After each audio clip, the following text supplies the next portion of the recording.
Welcome to episode 37 of KinFit. I'm Michael. I'm Tiffany, and today is a beautiful day in Montreal, and we are filming at the Raoul Wallenberg Square. Yeah, it's a nice little secret park in the middle of downtown Montreal that I did not know existed until now. Me neither. So how was your trip? Welcome back. Thanks, and it was great.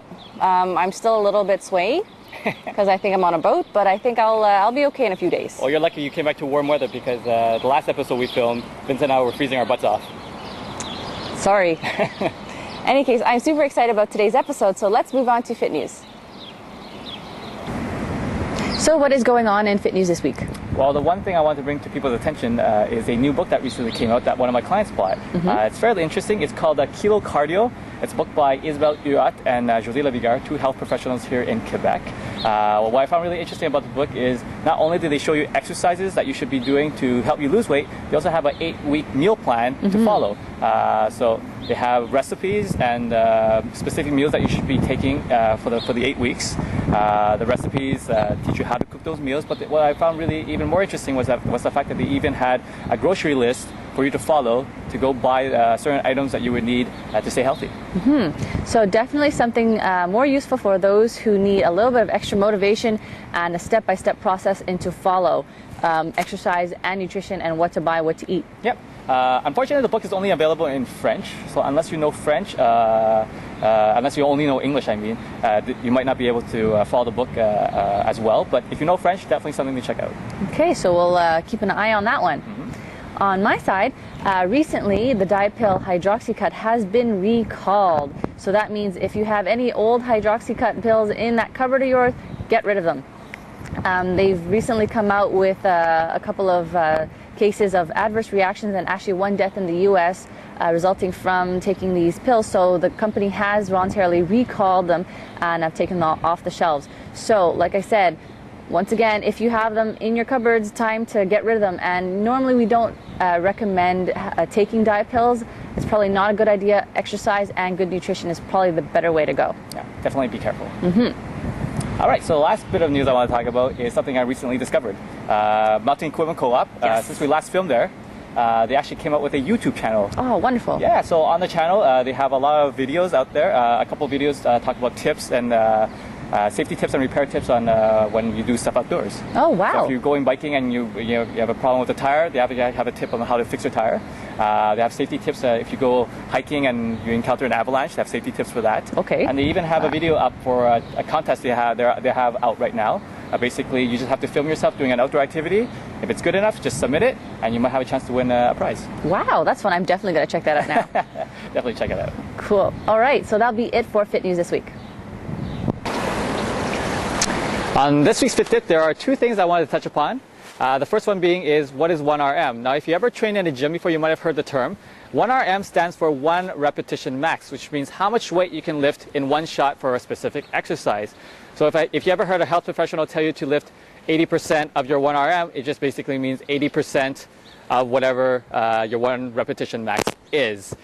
Now, if you're a beginner, it might not be necessary for you to do the 1RM, but if you do plan on figuring out what your 1RM is for a specific exercise, always make sure that you're only doing at least 3 attempts and that there's at least enough rest in between each attempt so that fatigue does not become a factor.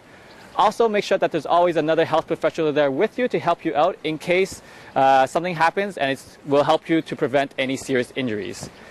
Second thing I want to talk about is a question that I always get asked a lot, and it basically is, how much weight should I lift for a specific exercise? Now, the main principle to follow is the weight should always be heavy enough that the last 2 to 3 reps for that exercise is the most difficult and tiring to complete. So no matter how many reps you're doing, whether it's 8, 10, 12, 15, or 20, the last 2 to 3 should always be the most difficult. If you find that by the last rep you feel as if you can do more than the recommended number of reps, then it's probably because the weight is too light. So you might want to increase your weight. So that's a principle you can follow, and that's it for this week's Fit Tip. So on this week's information, I'm actually going to continue on to part 2 of nutrition labels after Michael talked about how to calculate your calories from the carbs, fats, and proteins on your nutrition label. Because there's actually a lot of information they give you on the label. So I'm going to try and give you a little bit more so that you can make the most out of it. Now, he talked about how to calculate the total amount of calories, but we want to mention also it's very important to make sure that you check the serving size that they give you for the calorie amount.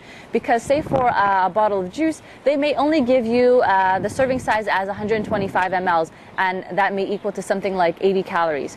But if the bottle is equal to something like 250 mLs or even more than that, you may have to do the proper calculations to make sure that you double or triple the total amount of calories to make sure it's the actual amount. So just be careful on a package or a bottle of juice or something like that. It may not contain the entire amount of calories, only for a certain serving size. So you make sure you look at that.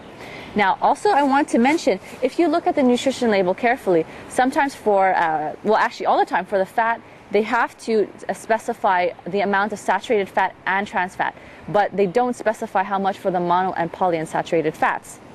But it's really easy to figure out because they will give you the total amount of fat and then they'll give you the amount for the saturated and trans, and all you have to do is subtract that and you will find out how much of the monounsaturated and polyunsaturated fats there are. And these are the kind of fats that are really important that we want you to have more of in your diet. So that definitely will give you the calculation to find out for the fats. Now, the same thing is for carbohydrates. They might only list the fiber and the sugars, but if you want to know how much starch there was in there, all you would have to do is take the total amount of carbohydrates and minus the amount of fiber and sugar in it, and you'll find out how much starch, and that gives you the breakdown for all the carbohydrates in the product.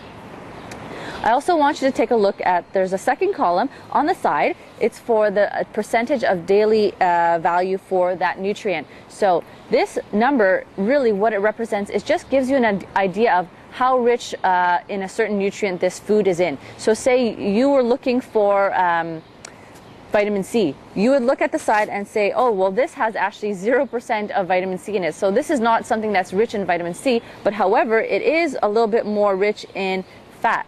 So this is 7% of your daily value of entire day's worth of what you should be having.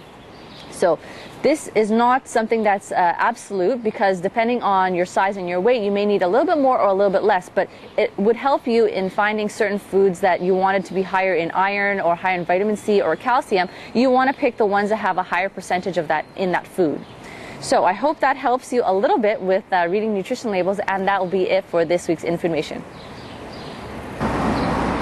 So this wraps up this week's tulip-filled episode of KinFit. Please check back our show notes for all the information we want you to find out about. And if you have any questions, ideas, or suggestions you want to give us, just email them to us at info@kinfit.tv. A big thank you goes out once again to our cameraman, Vincent. And don't forget, you can always leave us comments on our website. So remember, don't quit.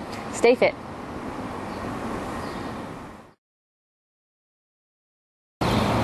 Welcome to episode 36 of KinFit. I'm Michael. It's 37. Oh. Thank you goes out once again to our cameraman, Vincent. And if you can always mention a comment on our page.